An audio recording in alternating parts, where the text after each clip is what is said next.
Now, obviously, your big focus since you've been at the helm at ANZ has been on Asia. Yeah. You've got to the point now where your revenue from Asia and other parts of the region has risen above your goal of 20%. I think it's ahead of the revenue you get from New Zealand now. I'm just wondering, in terms of the group perspective, how small New Zealand's revenue might become in the future. Well, I think I would still see New Zealand as a very important part of the group. It's quite clearly it's not going to grow as fast as China or as India, but it is going to continue to probably grow as fast as Australia. So, in terms of the structure of the group's earnings, New Zealand continues to play a major part. We were always criticised in the past for having too high a weighting to New Zealand. I haven't heard that argument for a long time now, so obviously that problem's gone away. And I actually feel that the New Zealand business is going to be incredibly important as part of that super regional business, because quite clearly, along with Australia, New Zealand's economy is going to be completely intertwined with the opportunity of Asia for its future. So you do see the New Zealand business as a key part of your group at the moment? Yeah, very much so. And indeed, as a piece of expertise. And if I look at my management team, I think the heaviest component are Kiwis. Okay, that's interesting. Look, in terms of the global economy at the moment, obviously it's continuing to have its issues. We've got the US economy just beginning to show some signs of life, and yet they've got this looming fiscal cliff. The slow-moving train wreck in Europe continues, and obviously a lot of talk in recent months about China and slowing down and what that's going to mean. What's your take on all these parts at the moment? Look, I would agree with you. I think the US is in definite recovery now. Looking at the QE3, it is beginning to take effect. I mean, the issue there is that there's still an awful lot of short-term liquidity. It really hasn't tenured out. That's, I think, the next change. The housing market has definitely sort of now bottomed out, and we're beginning to see a little bit of growth. And in terms of residential construction, that only accounts for 2% of GDP, which is a reduction from 6% of GDP pre-crisis.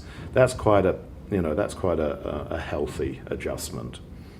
The US, I'm a great believer in reinventing itself, and shale gas is going to be a game changer quite clearly. It's going to provide very cheap energy for the US industry for the near, medium, and long term on a sustainable basis, which will make them incredibly competitive. The re-election of President Obama means that political uncertainty has gone away, and of course with the election campaign behind them, they can deal with their day job, which will be good. If I was him, I would put all my energy at the moment onto the economy and just make sure it just keeps going. The fiscal cliff issue, well, I'm a little bit more optimistic about that. I think, it'll probably go to the final hour, but a deal will get done. I do believe that the US is probably in better shape now than it has been for some time. Europe is very difficult. They just keep playing for time. The only thing that's going to get Europe out of its problem is growth. And this is where I had the problem with regulation being imposed on the banking system in Europe, because if you curtail the banks because they can't raise capital, so the only way that they can improve their ratios is to deleverage, i.e. to reduce their balance sheet. If you have no access to credit, how does the economy grow in the economies of these countries? So they haven't worked that one out. It's a bit like putting a Band-Aid over a bullet wound. It looks better. But you're not sure what's going on inside. Is it healing or is it getting septic? And I think there's a long way to go in Europe. Now that's going to create a degree of volatility and instability, particularly in equity markets. What is interesting, that the effect on debt markets has not been as significant in the last few months, and maybe people have got used to the pain. You know, it's like playing a game of rugby. You know, when you get whacked on the side of the head, first couple of minutes it hurts like hell, and then you sort of live with it. And I think we're probably beginning to live with that pain. But the equity markets still, you know, you hear this this phrase now that everybody uses: risk on, risk off. You know, and it flips and flops. So I think, you know, there's more of that. Asia, I'm much more comfortable about. India is beginning to pick up a little bit, and that is positive. But the two engines of growth, India and China. China, I really am much more comfortable with. A lot was made of the fact that China is slowing to 7 or 8% growth. Well, if you look at the size of the economy, it has to slow. It can't keep going at 10 to 12%.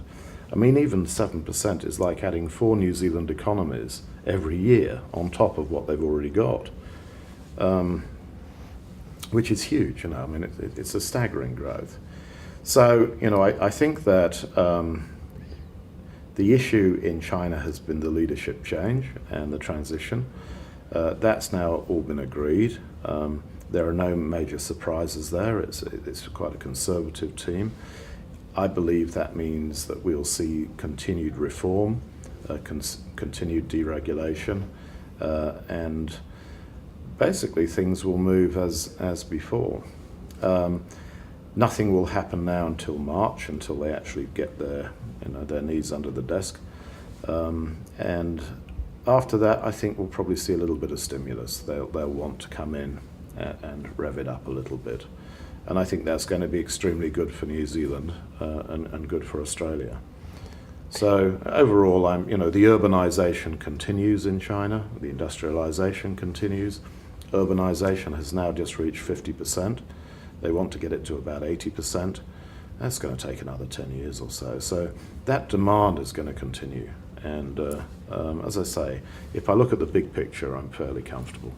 You've made the comment more than once this year that the world is dealing with a massive debt burden, obviously the aftermath of the global financial crisis, and you expect weak credit growth for some time to come. I mean, how long do you think it is for this all to play itself out, and do we ever get back to the days of double-digit credit growth? Not for 10 years or so, I would say. I think, to be realistic, you may have pockets of high growth in individual economies, that's quite possible. But I don't think you'll see system growth. There'll be probably a low multiple of GDP growth at best, and that's not a bad thing actually, because I think particularly for highly geared economies, getting their house in order, I think is probably a good thing for the future. And I guess the issue will be the sustainability,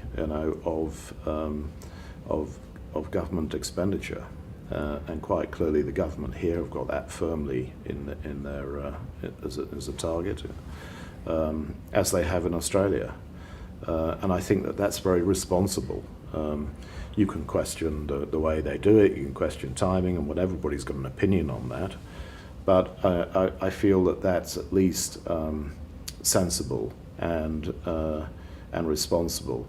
You're not seeing that sort of sense of responsibility come out of Europe, and the European model quite clearly doesn't work. So we've got to resist going down that route. I mean, we can see the effects, So anybody who takes us down there, you just have to say, well, why don't you go and visit Spain or go and visit Greece and see what happens. Well, thanks a lot for that, Mike. That's Mike Smith, who's the CEO of the ANZ Banking Group, and I'm Gareth Vaughan from interest.co.nz.